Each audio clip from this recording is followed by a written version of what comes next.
Assalamualaikum warahmatullahi wabarakatuh. Semoga kalian dalam kondisi yang luar biasa baik dan tentunya selalu dalam lindungan Allah Subhanahu wa taala. Baik, kali ini sesuai dengan request kelas 11, Bapak akan coba menyajikan kisi-kisi PAT Bahasa Indonesia untuk kelas 11. Tapi mohon maaf karena keterbatasan ruang dan waktu, jadi untuk video kali ini Bapak hanya menyajikan satu materi terlebih dahulu. Nah, bisa dilihat di hadapan kalian, untuk soal PAT nanti akan muncul soal atau materi tentang proposal. Nah, tentunya materi ini pernah kalian dapatkan dan kalian pun pernah berpraktik pastinya, pernah membuat proposal.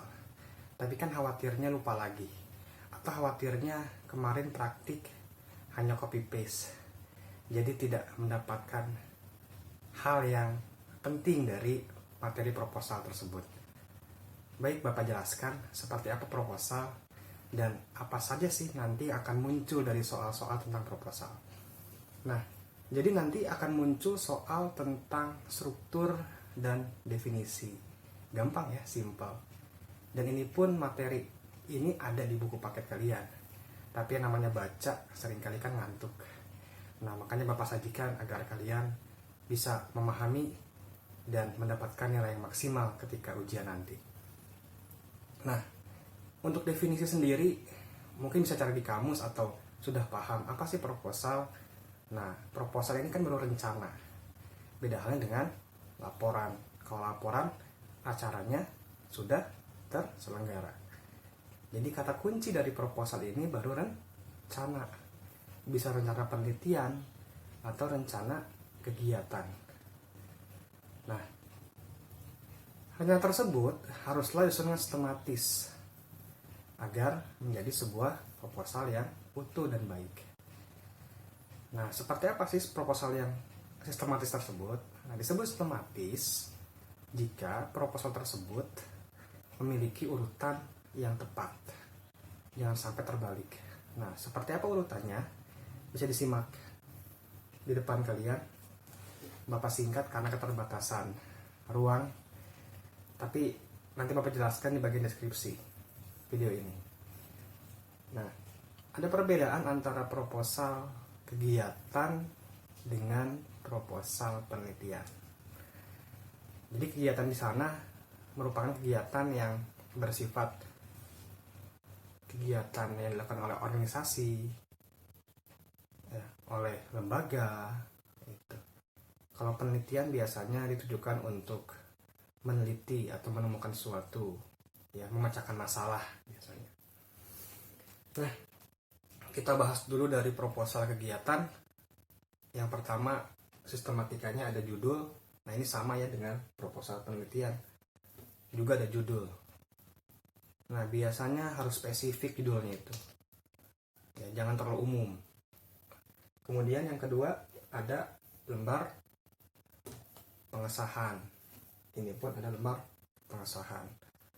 Bukti bahwa proposal yang kalian buat itu telah sah untuk disebarkan, untuk diberikan, agar orang yang menerima proposalnya juga bisa yakin atau percaya bahwa acara tersebut acara yang legal.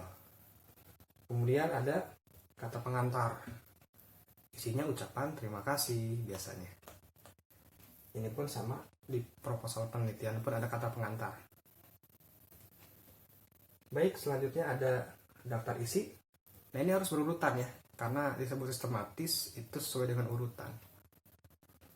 Ya, Bapak singkat dengan DI, daftar isi. Ini pun sama, daftar isi. Isinya apa? Isinya halaman. Ya, untuk memudahkan pembaca nanti mencari halaman. Kemudian setelah daftar isi, nah ini ada latar belakang, ya, atau nama lainnya dasar pemikiran. Jadi jangan aneh kalau bertemu istilah dasar pemikiran dalam soal-soal. Itu latar belakang. Isinya alasan-alasan mengapa melakukan kegiatan tersebut, mengapa melakukan penelitian tersebut. Jadi alasan-alasan kalian dikuatkan agar orang lain yang membaca itu bisa yakin. Kemudian, nah ini yang membedakan antara proposal kegiatan dengan proposal penelitian. Nah bedanya, kalau proposal kegiatan setelah latar belakang itu ada T itu tujuan, M itu manfaat. Nah kalau proposal penelitian dia ada rumusan masalah. Ya. RM ya, rumusan masalah, bukan rumah makan. Itu bedanya. Mengapa ada rumusan masalah? Karena proposal penelitian tujuannya untuk menjawab masalah, menyelesaikan masalah itu.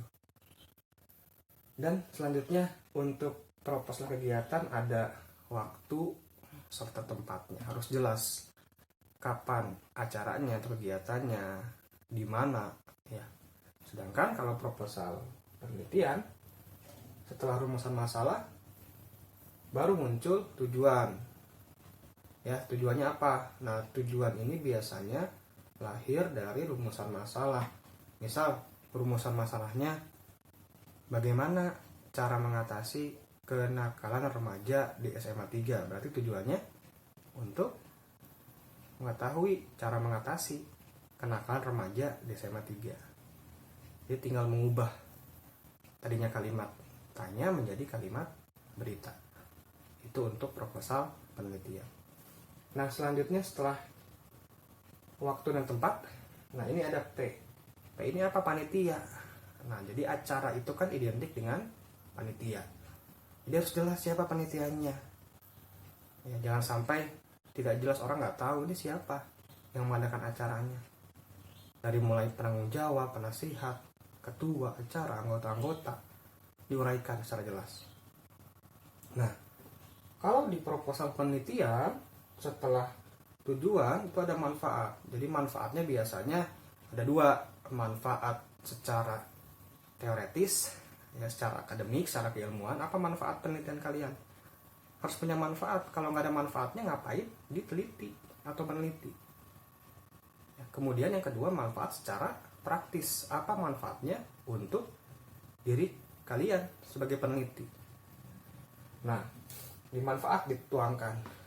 Kemudian setelah manfaat ada, nah ini LT. LT itu apa? Landasan teoretis. Jadi teori-teori apa saja yang digunakan untuk menjawab rumusan masalah.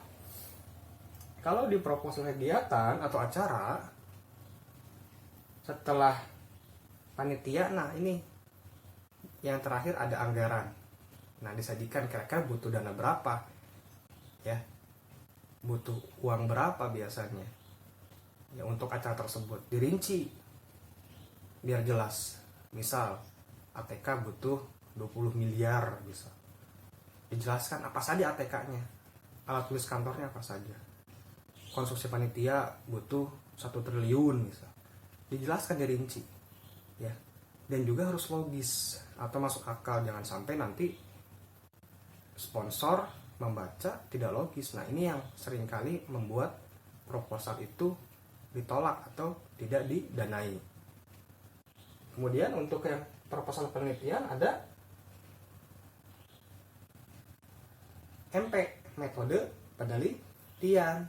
Nah jadi setelah jelas teorinya apa, harus jelas juga metode atau cara kalian mendapatkan datanya ya. Seperti apa? Apakah dengan cara observasi? Apakah dengan cara wawancara? Harus jelas. Kemudian harus jelas juga, kalaupun wawancara menggunakan angket, daftar tanyaannya perlu dilampirkan. Itu di metode penelitian. Dan pakai metode apa? Apakah pakai kualitatif atau kuantitatif atau gabungan? Itu harus jelas juga. Nah, kemudian setelah anggaran, nah biasanya ada tanda tangan ya. Iya, tanda tangan. Tanda tangan. Tertanda TTD. Biasanya ketua, pelaksana, penanggung jawab, sekretaris bendahara itu tanda tangan. Ya, sebagai tanda bahwa proposal tersebut telah siap disebarkan, dikirimkan. Kemudian untuk proposal penelitian, setelah metode penelitian ada daftar pustaka. Karena apa? Karena kalian pasti mengutip pendapat atau teori di bagian latar belakang mungkin, atau di bagian teori. Nah, itu wajib dituliskan sumbernya di bagian daftar pustaka untuk menghindari plagiatisme. Jadi plagiatisme itu merupakan kejahatan akademik yang ada undang-undangnya, ada hukumnya. Ini biasanya tidak jarang dilakukan oleh akademisi, oleh siswa, mungkin karena tidak tahu ya cara mengutipnya. Jadi di video berikutnya akan Bapak jelaskan seperti apa cara mengutip agar tidak disebut plagiat. Baik, lanjut. Daftar pustaka, sumber-sumber sudah jelas, sudah beres dicantumkan. Nah, di akhir ada bagian lampiran.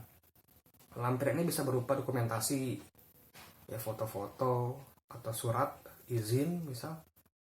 Nah, itu silakan dilampirkan di bagian lampiran proposal kalian. Jadi ini urutannya, ya. Jadi harus berurutan atau sistematis. Nanti di soal muncul, misal tentukan urutan proposal kegiatan misal. Nah, harus berurutan. Jangan sampai tidak. Atau urutkan sistematika dari proposal penelitian. Nah, jadi harus berurutan. Baik, terima kasih. Jika ada pertanyaan bisa kalian sampaikan di kolom komentar, dan Bapak akan buat video berikutnya, kisi-kisi berikutnya tentang karya tulis ilmiah. Semoga bermanfaat. Maaf bila ada kesalahan.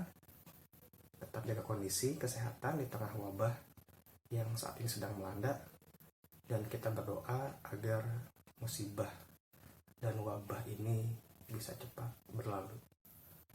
Dan jangan lupa klik tombol subscribe, like, dan silakan bisa kalian bagikan video ini ke teman-teman kalian.